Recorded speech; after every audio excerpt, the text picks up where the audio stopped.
Welcome to The Nature of Nurture with Dr. Leslie Carr, a podcast for your mental health.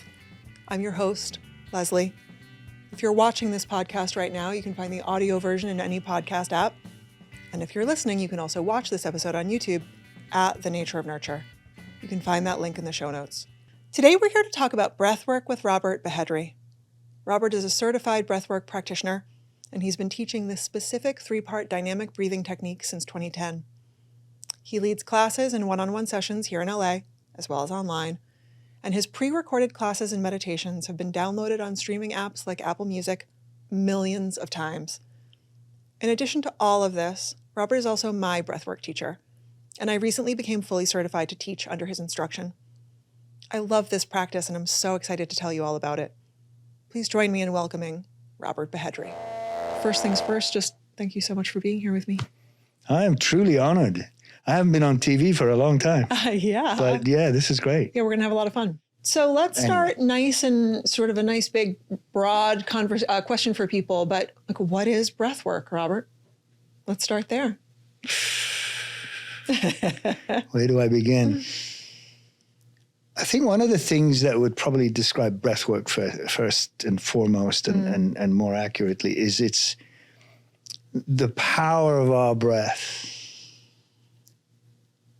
to help us heal physically, emotionally, mentally, and spiritually. Yeah. So it's medicine. It's energy medicine. Yeah. Breath work, in many other descriptions, it's a yoga pranayama practice, which if you practice yoga, you know that it is one of the 8 limbs of yoga. Yoga is not just poses. It's a philosophy. And one of the limbs is breath or life force control, which is pranayama in Sanskrit. And by playing with our breath, we can calm the mind down, calm the stress response down, cool the body down, control blood pressure and temperature, body temperature. Right. So it is a tool for healing, and the different types of breathing techniques will allow you to do different things. At the core of it all, it's a way of managing and having some semblance of control over our emotional and our mental bodies. So it's a healing modality that triggers your body's natural ability to heal itself. I think that's not so succinct, but that's basically Yeah, I think it's nice to kind of sort of start broad and then we can narrow in, because it's interesting to think that, you know, here we are ultimately to talk about a very specific type of breathing technique. Yes. You know, what we sometimes call the 3-part breath. But I think that you're saying something that's really important, which is just the idea that really breath work kind of writ large is not just about this one technique. It's the tons of different techniques, whether it's breath of fire. And, you know, so you can turn your energy up, you can calm your energy down. You can, you know, we can use the power of our breathing to do all sorts of things to regulate our nervous systems. Yeah, the first time it was at a yoga class years ago, in 2008, when I started doing yoga. The particular instructor always started with a pranayama practice.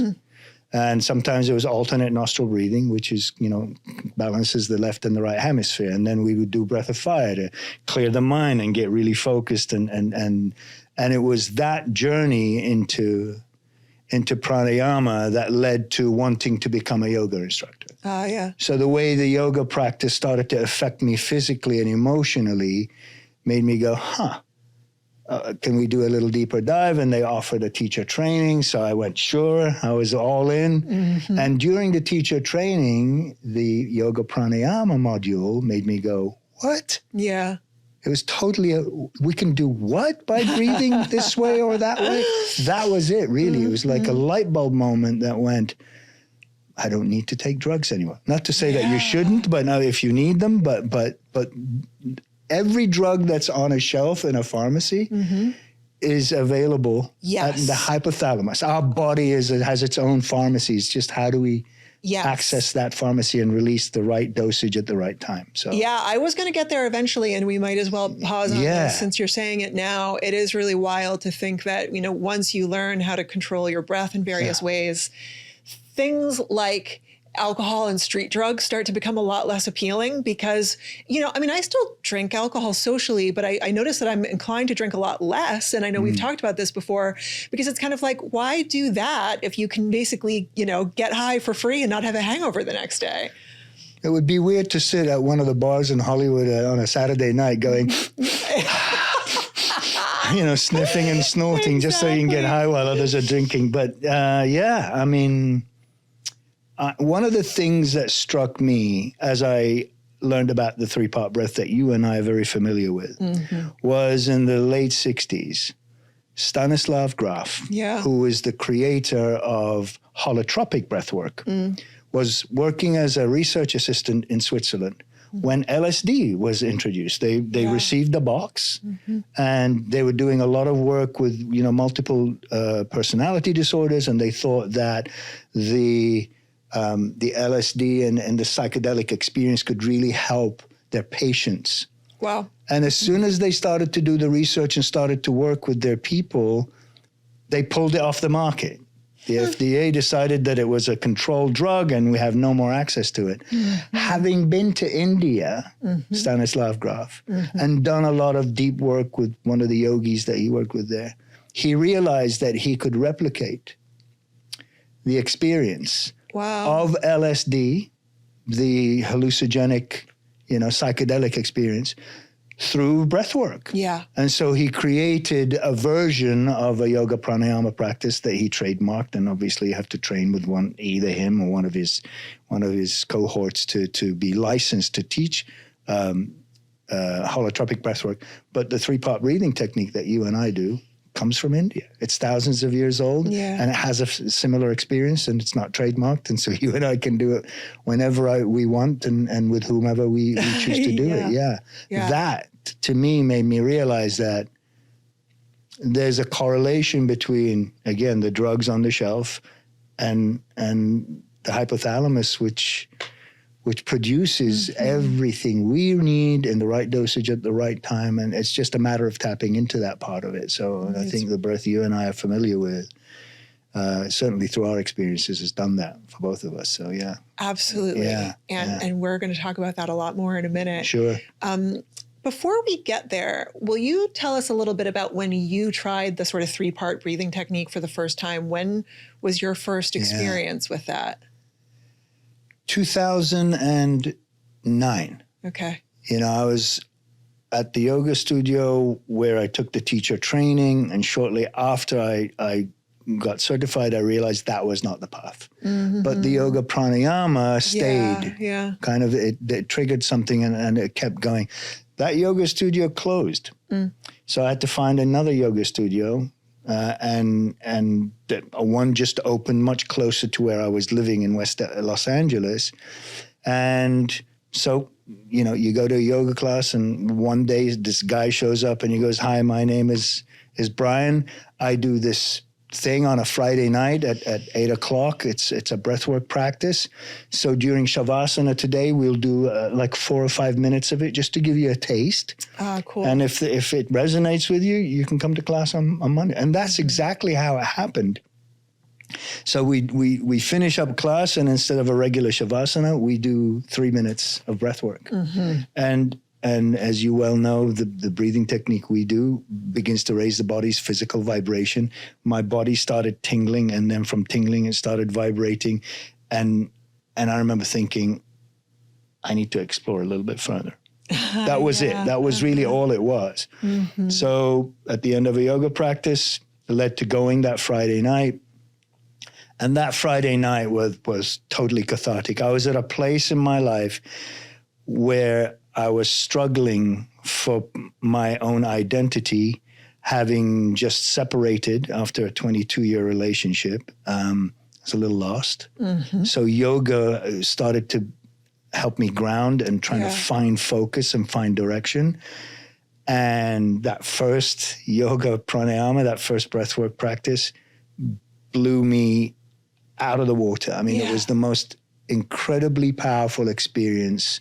I was ready to crack open, and the work cracked me open. And that was the first time. It was back in 2009, May 2009. In fact, I have it written down in my calendar. So cool. I know. This actually feels like a wonderful opportunity to maybe talk a little bit for people who have never done this. Can you say a little bit more about either what you remember about that night or just in terms of your experience sort of just working with this practice in general and doing all this breath work, can you talk a little bit about like the sensations you feel in your body and just for people in general? Like I want to kind of give people a taste of sort of what happens internally as we start doing this work and having these experiences. Yeah, the 3-part breath, 2 inhales, 1 exhale, right? Should we demo it for everybody? Yeah, we can do that. We can do it together. Want to do it together? Sure. 1 hand on the belly, people. 1 hand on the chest. All open mouth, because we take more oxygen in open mouth, as you well know. And it is the oxygen in the bloodstream that activates the hypothalamus. We've mentioned that several times already. So the first inhale, relaxed jaw, relaxed throat, is into the belly. Second inhale into the chest. Exhale. That is the 3-part breath. And we actually do that for 21 minutes. That is the work phase. That is the phase that generates all the energy in the body, that raises the body's physical vibration. Hyperoxygenates your blood. Yeah. And once all that oxygen reaches the brain, it takes about a minute after we start. And as soon as it hits the brain, it activates the hypothalamus and the pituitary gland. We know that as the crown chakra in yoga, in medicine, that is the control center for the endocrine system. So the endocrine system and the chakra system are exactly one and the same, just different words. Incredible? Different words. So the hypothalamus and the pituitary gland come online, flooding the bloodstream with a cocktail of hormones. So hormones is a fancy name for chemicals, and the increased chemical activity in the bloodstream also increases the electrical activity in the body. And all this increased energy in the body begins to raise the body's physical vibration. So we gently tingle as we start the breath. And again, as we just said, we do this for 21 minutes. After about 7 or 8 minutes, your whole body is buzzing.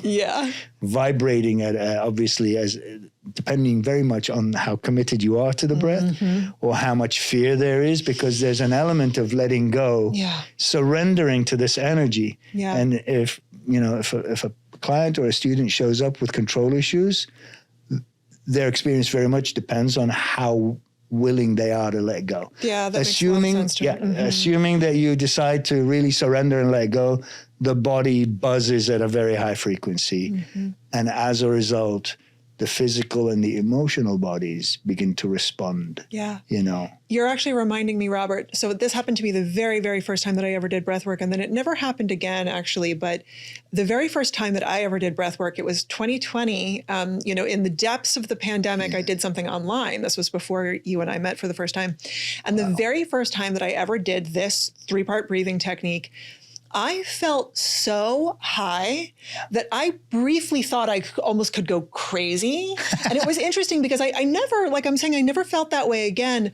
But it was almost as if my sort of crown chakra was so activated and the elevated feelings of euphoria were so strong that it was like, oh, could I don't even know what I thought would happen, but like have a psychotic break or something. Like it was it was the very first time. And then I never felt that way again. But it was very much connected to just how high I felt. Like I think I just had never felt that kind of high before. And that brings me back to Stanislav Grof and LSD. There's that sensation that LSD will trigger in the body. The difference is, if the trip on LSD isn't quite going the way you want it, you just got to go the whole way. You can't get off the train. In breathwork, if something doesn't feel right, and I have yet to work with somebody in 14 years to have a psychotic experience. I think as a facilitator, your and my job, since you got certified, is to make sure that we go to those places, those dark places, without re-triggering the trauma. We want to release and heal the trauma without re-triggering it. So that's one of the major skills that we learn doing this work. But back to, I am in control. If something doesn't feel right, or I feel like I'm out of control because I've been doing the breath so deeply and so consistently that I feel that I'm out of control, the moment I stop the breath, the energy dissipates pretty quickly, and I'm back to my natural state of awareness pretty, pretty quickly. So that's what's so powerful. I think that's a really important thing to point out, Yeah. and you're spot on that one of the biggest differences between getting high from doing breath work and doing a drug is that you can always just stop breathing if there's something about the experience that you're having that's really, truly, unpleasurable or scary, or, if something about it feels bad. And I'm sure, I remember kind of just naturally doing that that night. I just sort of backed off of it. And then I think once I realized that there's no such thing as sort of going crazy from doing this, I kind of never had to worry about it again. But it is interesting to think that there's a variety of experiences that people can have. It can sometimes feel like it is very activating, right? In the sense that some people can really, if you think about the idea of trauma being stored in your tissues, part of what we're doing is releasing stored trauma. We're poking. We're poking at it. We're poking at the wounds that have been swept under the carpet. They're still there waiting. Yeah. I was watching something the other day, and someone said, and they were using grief as an example.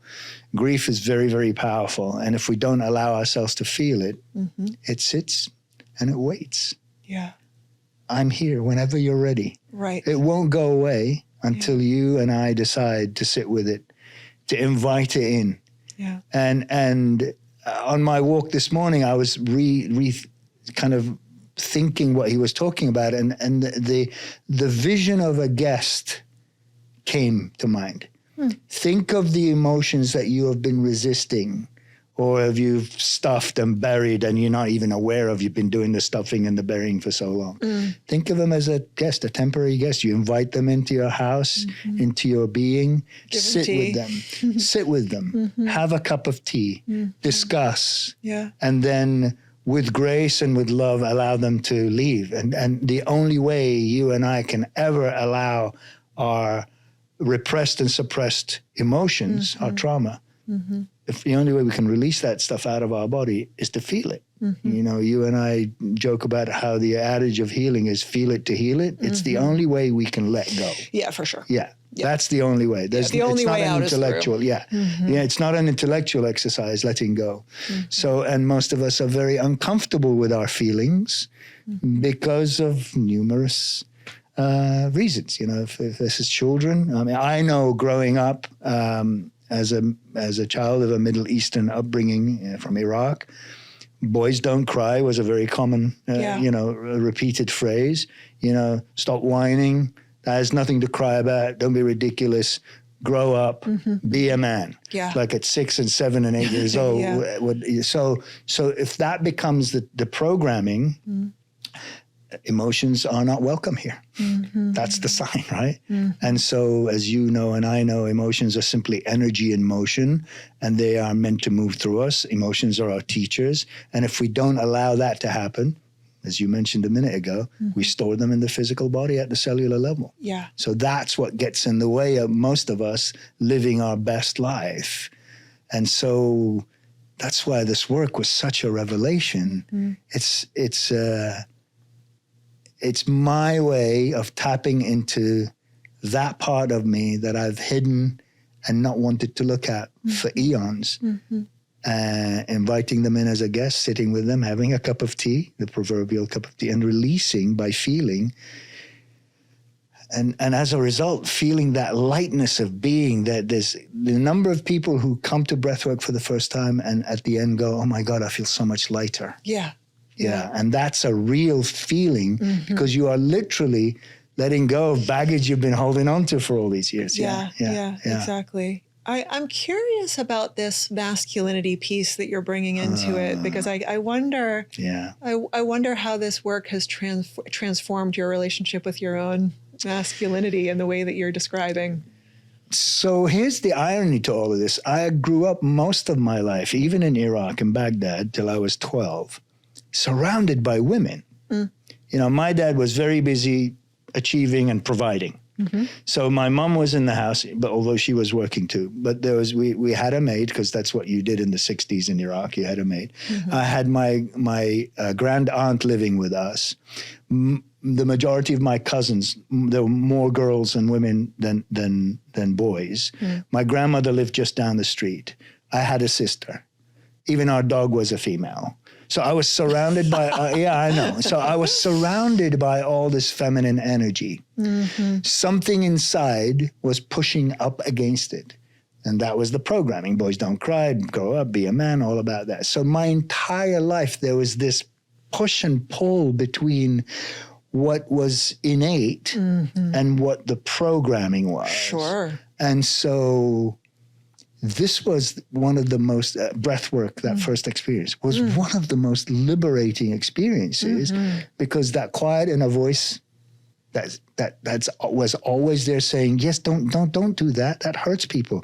Don't say that. That's not kind. Yeah. Don't, you know. So the battle between being a man and the heart center, which is very powerful but very, very feminine energy, that struggle was real my entire life until that first breathwork session when I realized, holy crap, I can be who that quiet inner voice inside me has always said to be and still be a man.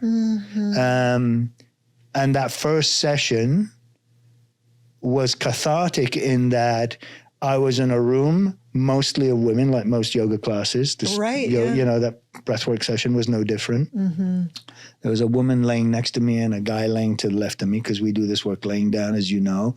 And we were breathing and people were moaning and people were crying over there. We need to tell people about that part too, that when you get really activated. Right, yeah. I just want to explain this to people because they don't know that there's a temptation to start like moaning and making noises or even shaking your body and that kind of stuff. Yeah, because as you start raising your physical vibration, you start shaking some of that stuff loose. Yeah. Right? Whatever you've been holding on to at the cellular level in your physical body, all that trauma, all of the stuffing and the burying and the repressing and the suppressing. As you raise your physical vibration, it's like shaking that stuff loose again. Yeah. To me, the visual is when you take out old carpets and you start banging up against them to release all the dust. It is a good metaphor. Right? And it's amazing how I think that part in and of itself, for me, I think is really powerful because there's a certain amount of releasing of self-consciousness. You know, if you're really going to lean into that part of the practice, which I think can be a really powerful part of the practice, you have to let go of the part of us that is so often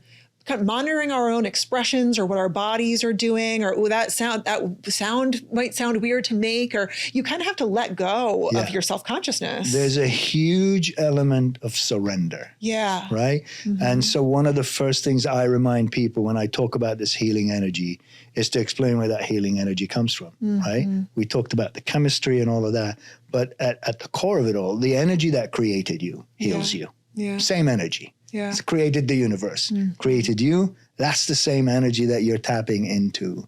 But I don't want to lose this thread of the masculinity piece. So I think there's so much here. So back to the experience of as you begin to breathe, as you begin to raise your physical vibration, emotions are going to start coming up for you, right?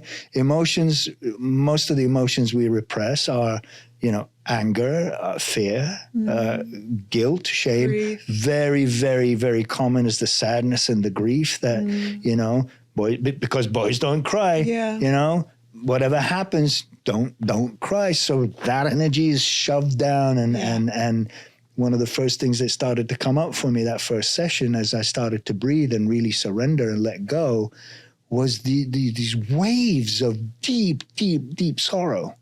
And of course, the programming was to, what are you doing? You can't cry here in the middle of 35 room for mostly women. Don't you dare. Wow. So there was that shoving and pushing, and it wasn't until the gentleman next to me let out a primal scream to release energy. Yeah. And from the scream,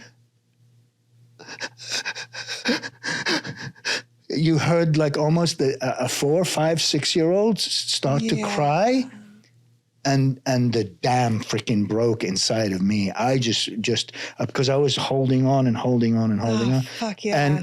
And because the man next to me let go, something somewhere gave me permission. Oh, it's so incredible. It was unbelievable. It was, and here's the thing, 50 years of just stuffing and burying, well, 40 probably, just wave after wave after wave.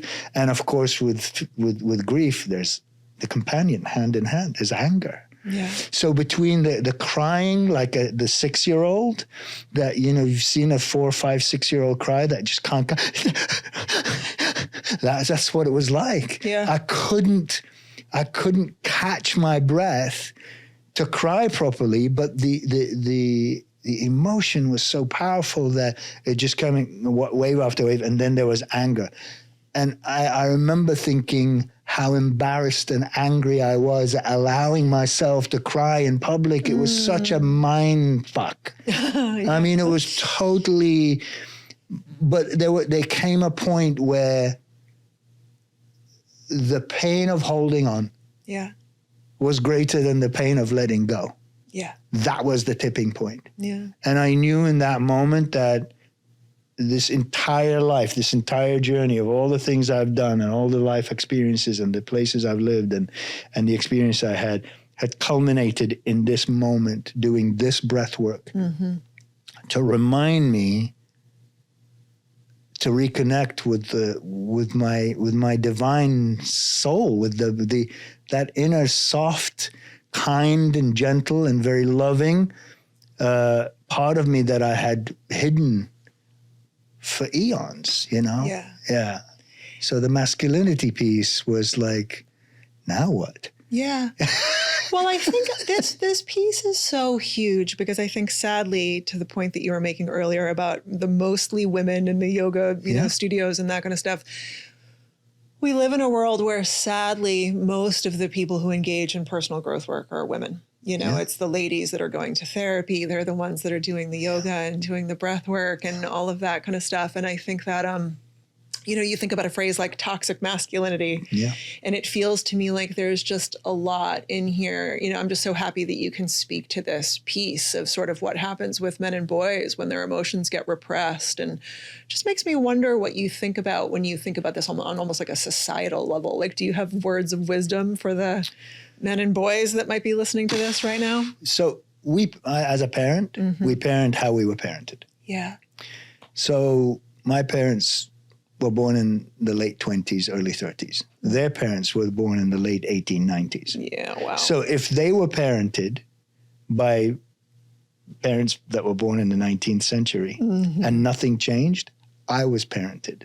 Yeah. And if I didn't break the cycle, it meant my 2 daughters were being parented by, ideas and methodologies and programs and beliefs that from the late 19th century. Yeah, if not earlier than that, right? Because it didn't not start with them either. Who did the work along this ancestral line? Nobody. Yeah. So we are here as transitional characters, right? We're here to break the cycle. So for me, the flip side of the toxic masculinity, which is kind of a popular phrase right now, is how can I, as a male, as a man, connect to my divine masculine? Right? How do I stand in my power and just approach life in general and my relationships from a place of self-confidence and self-worth and self-esteem that is deeply rooted in compassion and forgiveness, self-compassion first and self-forgiveness and empathy and all of those things. And understanding that is not a weakness. Right. That is actually extremely powerful. Yeah. Because if I am to look at, as I mentioned, I was surrounded by a lot of women growing up. My grandmother specifically was a very, very powerful figure in my life growing up because both parents worked, and when they needed a babysitter, I was grandma would look after me. And I remember how soft and loving and freaking strong she was. Yeah. How so cool. Can I emulate that as a man? I can still be strong. I can still stand in my power. Yeah. I can still, not take the path of toxic masculinity, but be powerful at the same time from a loving, kind, compassionate, forgiving, empathic place. That has to be taught, though. Yeah. You know, as a 6, 7, 8-year-old boy being told to be a man, but not being given a manual on how to be a man, you know? Mm-hmm. So what does that mean? I start looking at the older, you know, either cousins or even my dad and emulate that behavior. Clearly, that's what it means to be a man. And Dad, may he rest in peace, had demons. Yeah. And he was not the most, you know, I love him to death. But I look back and his version of man was based on his father's version. Mm-hmm. So that wasn't full of compassion and empathy. It was rooted in misogyny. Right. And my way or the highway. Yeah. You know, I'm the man of the house. Do as I say, not as I do. Yeah. All of that stuff. Sure. All of those cliches that we, you know. So it's been a journey. It's been a journey to understand that I can connect to the softer, more feminine side of me, the divine masculine, where the divine masculine resides, mm-hmm. and still be able to stand in my power and you know, be who I am at my core. Such a wonderful way to put it, because I do think in our society, one of the things that gets really twisted is there's this idea that it's almost like if men address this issue within themselves, they're going to become feminized somehow. And I don't think it's about, you know, it's not like women are the benchmark of what's right any more than men were ever the benchmark of what's right. I think thinking about it through the lens of your divine masculinity is really well put, because it's almost like, how do you connect with your masculinity at a soul level as opposed to an ego level, you know? Well, we live in a world of paradox. Mm-hmm. You can't be feminine without having the masculine. Just look at a battery. It's got a plus and a minus. Yeah. You know, it won't work if there isn't that paradox. So we both possess. Mm-hmm. We all possess, both. Yeah. Both of those energies. Yeah. It's how do we find balance? Because too much of one and too much of the other is out of balance. Mm-hmm. It's finding the balance, because there are ways to approach certain life situations from a softer place, and the opposite applies, where I have to, you know, be strong. Mm-hmm. But finding the balance between the feminine and the masculine energy, because we all possess both. Mm-hmm. Mm-hmm. I think one of the things that struck me was a conversation, you know, my oldest daughter, who's 37, you know, she works at a gaming company, and I asked her, you know, are you able to be who you are, you know, without being frowned upon in a way, or do you find that you're having to chameleonize to outman the men, you know, to hold your own? Sure. And she said that, you know, it's an interesting question. I think at this company, the culture is a little different.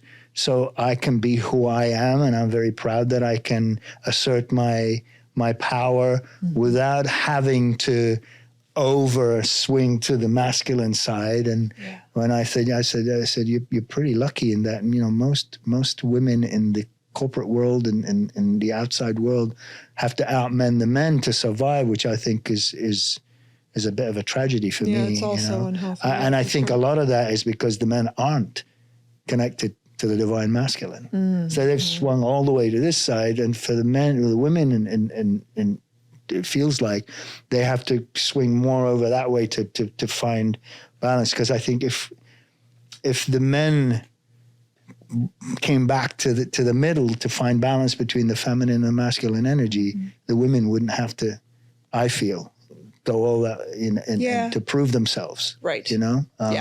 Yeah, we could sort of be more at peace with things being in balance, right? Yeah. But yeah. But that's just what I think, and I don't know. Yeah. I want to go back to something else that we were talking about a moment ago, because I'm thinking about this experience that you had of doing breathwork for the very first time, and, you know, feeling like, you know, that your windows were getting like blown off your house kind of thing, you know, having this experience of confronting all of your grief and anger and everything that was coming up. I can only imagine that many times since then, you've also had the experience of just ecstasy doing this. I mean, I don't know about you, but so often for me, when I do it, a lot of what I'm feeling is just like pure ecstasy.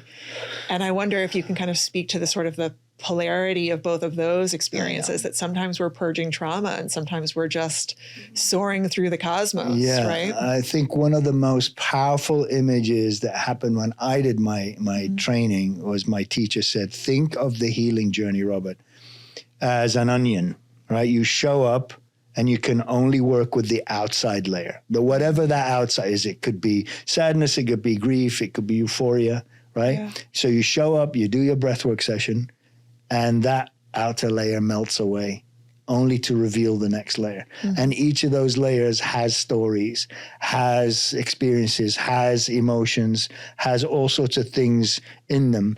And there's no telling what each breathwork session holds. So not every breathwork session is yelling and screaming and crying and you know, releasing anger and releasing grief and pain. You know, many breathwork sessions have turned into moments of revelation. Yeah. Right. If for example, you're struggling, you're at a crossroads in a moment in your life and you're having to make a decision between this or that and you're vacillating, you're going back and forth. I often found, you know, setting an intention for clarity and some guidance and then going in to do the breathwork session. There's no guarantee that I'll get the guidance, but quite often I do because the intention. So often I get incredible downloads when I'm doing breathwork. So those are the downloads that where there's no crying, no laughing, no yelling. There's more cruising the cosmos on cloud 9 with just images. If you're clairvoyant, you will see images. If you're clairsentient, you will get these physical sensations, you know, or clairaudient, you may hear, you know, you'll get messages. So every session is so different. Yeah. And it's not uncommon that you will get the clarity and the guidance that you've asked the universe for during a breathwork session, because you get into that altered state of consciousness. Yeah. And by raising your physical vibration, you are no longer tethered to this three-dimensional physical body. And all of its limitations, all of its limitations. Limited thinking and all of that kind of stuff. Allowing you to access higher levels of consciousness. Yeah. By raising your physical vibration, you have access to higher frequencies and whatever downloads are available at those high levels of consciousness. That's what's so incredible about this work too. I love that so much. I have experienced a lot more. And it's a big part of, I think, what makes it so addictive for me. But so I could keep talking to you about this for many, many, many more hours, but I want to be mindful of your and everybody else's time. Sure. Is there anything that we haven't talked about yet today that you feel like is really important to share before we wrap up? Yeah, I think what's really important is to understand, as powerful as breathwork is, it may not be the thing for you. Yeah. Show up for the first time. Show up open to the experience. Yeah. And if you, like you or me, go, oh, wow, I found the thing, right? The thing for me, go with that, but also trust your inner guidance. If you show up and you're not quite ready for how intense this work can be, honor that quiet inner voice inside you that says, this is awesome, but we're not quite ready for this. Let's find something else and we'll come back around. Yeah. So trusting your inner guidance to whether or not to continue down this road, but know that you are working with divine energy. And no matter how uncomfortable it gets, because all healing work is uncomfortable, no harm can come to you. Yeah. I thank you for adding that. And it's reminding me of just a piece of this conversation that feels so important to me. It's interesting to think that we can kind of get at our personal growth work through so many different angles, right? Whether it's talk therapy, whether it's psychedelics, whether it's Reiki, whatever, you know, there's so many different things. Mushrooms. But one of the things, mushrooms, ayahuasca, all of it. all the stuff. Yeah, all that stuff. But one of the things that I feel like I've learned over time that feels so important to me is, especially as somebody who, was trained as a talk therapist, and I do that as part of my work, in part because I had gone to therapy at a young age and it was really positively impactful for me. It's amazing how much we cannot get to everything by talking about it. And so I hear you that it's really important for people to honor if they try this work and it doesn't work for them, no shame in the game. It's okay. You can go try something else. Yeah. But it is really, to me, it feels important to point out that one of the reasons why this work is so powerful when people experiment with it and they like it is because not everything is going to get accessed merely by our thinking, talking minds. Simply because trauma is trapped energy in the physical body. Yeah. I think the two, any kind of energy work, any kind of healing work that works with your energy as a companion to talk therapy is important. The two go hand in hand because talk therapy brings your awareness to what it is you need to work on. Yes. At the end of the day, you still have to do the energy work to release it from your physical body because it's stuck in the body as energy. And so talk therapy brings awareness to it. 5 years ago, a therapist, a trauma therapist from Santa Monica took my class, and the next day I got an email saying, I have people I've been working with for 10, 12 years, and they're so good at talking their way around. I'd really like for you to start working with them because your work is going to help them actually get beyond the circular, because some people are really good at talking their way through. Absolutely. And dodging and weaving. You can't dodge and weave the energy work, but the two together, I think, are an absolute brilliant companion. I'm with you. Yeah. They complement each other nicely. Very much so. Yeah. But thank you so much for doing this with me, Robert. So honored. It's been a lot of fun. I know. You've been watching or listening to The Nature of Nurture with me, Dr. Leslie Carr, and I want to thank you for joining us.